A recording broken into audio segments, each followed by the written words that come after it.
seguimos viendo las inductancias serias de la línea de transmisión. Es la última parte teórica de las inductancias de transmisión.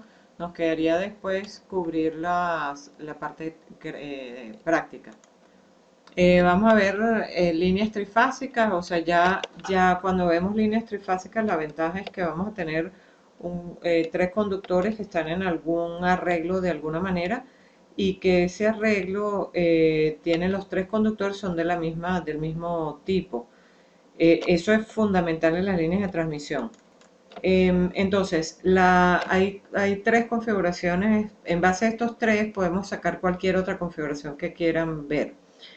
Normalmente las líneas trifásicas no tienen neutro, tienen en este caso, si tuviéramos tres conductores para las tres fases equidistantes a una distancia d, la inductancia de cualquiera de las fases estaría dada por la misma fórmula que venimos hablando, pero la distancia equivalente, como la distancia entre los tres puntos es d, la distancia equivalente, pues la pueden calcular, sería igual a d. Entonces, d, recuerden que ds es el radio medio geométrico que se consigue de las tablas, y en este caso entonces la distancia d es la que utilizaremos. Aquí vale la pena aclarar que estas dos unidades, tanto la distancia media geométrica como el radio medio geométrico, tienen que estar necesariamente en las mismas unidades. Si no están en las mismas unidades, hay un error y les va a dar mal el resultado. Entonces, no importa si son millas o son kilómetros o son metros o cualquier otra unidad de distancia, pero las dos variables tienen que estar en el mismo valor.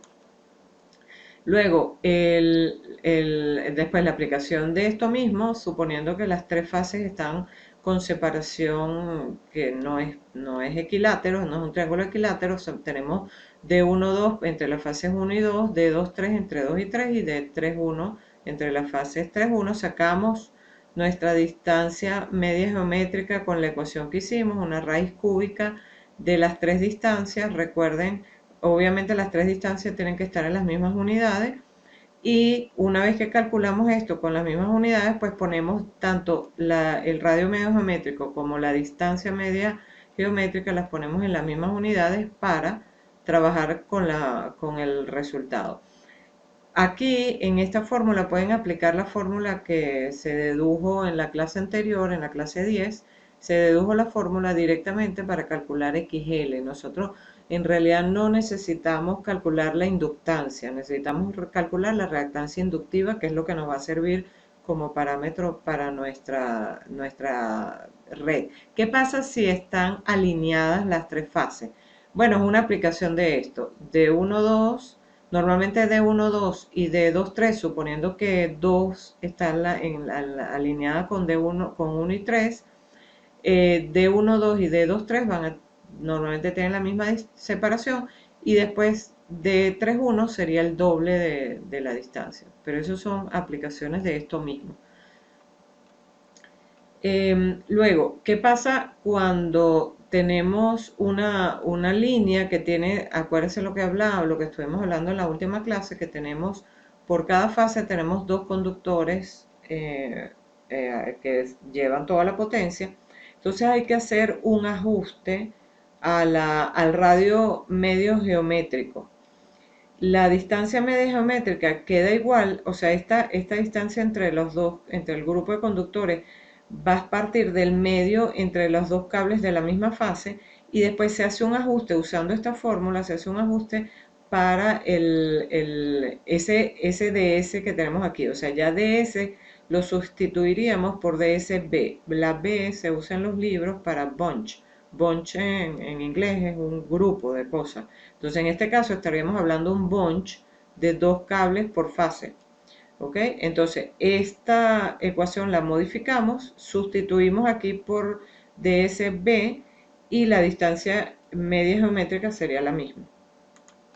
Si tuviéramos tres conductores por fase, haríamos lo mismo, la distancia media geométrica sigue partiendo del medio de los tres conductores de la fase, Se calcula, esto cuando vienen los tres conductores por fase, no necesariamente están las tres fases alineadas así, pueden estar en cualquier configuración y ahí usaríamos la ecuación de la distancia media geométrica y luego ajustamos el DS, que es, esta radio medio geométrico, calculándolo para este triángulo.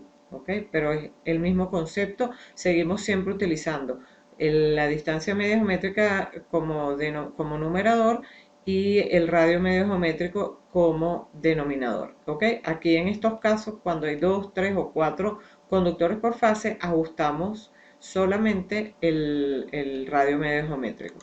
Si fuera 4, sería lo mismo. Insisto, no necesariamente, estas son figuras que he conseguido en internet, pero no necesariamente las 4 fases tienen que ir las 3 alineadas de esta manera. Pueden estar organizadas en cualquier forma, en cualquiera, o triángulo equilátero o triángulo no equilátero y cualquiera. Aquí igual, aplica lo mismo para la distancia media geométrica y el radio medio geométrico del bunch lo ajustaríamos por esta ecuación. Luego, ¿de dónde salen las tablas? Ustedes están viendo que la fórmula es muy fácil acordarnos que la distancia media geométrica va en el numerador, el radio medio geométrico en el denominador y cualquiera de ellas dos se ajusta dependiendo de las condiciones de cómo está arreglada la línea de transmisión. Entonces, DS se obtiene de una columna que normalmente se llama GMR, que es el radio medio geométrico en inglés. La mayoría de las veces esas tablas vienen en millas porque es el sistema de unidades que usan en Estados Unidos. Recordar que los tres conductores siempre son iguales y recordar lo que les había dicho al principio, que tanto la distancia media geométrica como el radio medio geométrico tienen que estar en las mismas unidades para poderlas sustituir en esa ecuación del cálculo de la reactancia inductiva. Millas, kilómetros, metros, cualquiera de las unidades que se les haga cómodo, tienen que estar las mismas. Total, esas unidades se van y al final, si calculamos la reactancia inductiva, vamos a tener valores en ohmios y después tendríamos que agarrar el valor de la resistencia, el valor de JXL que estamos calculando, dividirlo entre la impedancia base para obtener los valores en por unidad. En la próxima clase continuamos con la capacitancia en paralelo de la línea de transmisión y una vez que ya tenemos la impedancia serie y las capacitancias en paralelo en ohmios, todos esos valores en ohmios, podemos usar la impedancia base para dividirlo entre la impedancia base para obtener los valores por unidad y ya tendríamos modeladas nuestras líneas de transmisión. Ya saben que si tienen dudas, asistan a la consulta. En la consulta resolvemos ejemplos, resolvemos dudas que ustedes puedan salir. Bueno, muchas gracias.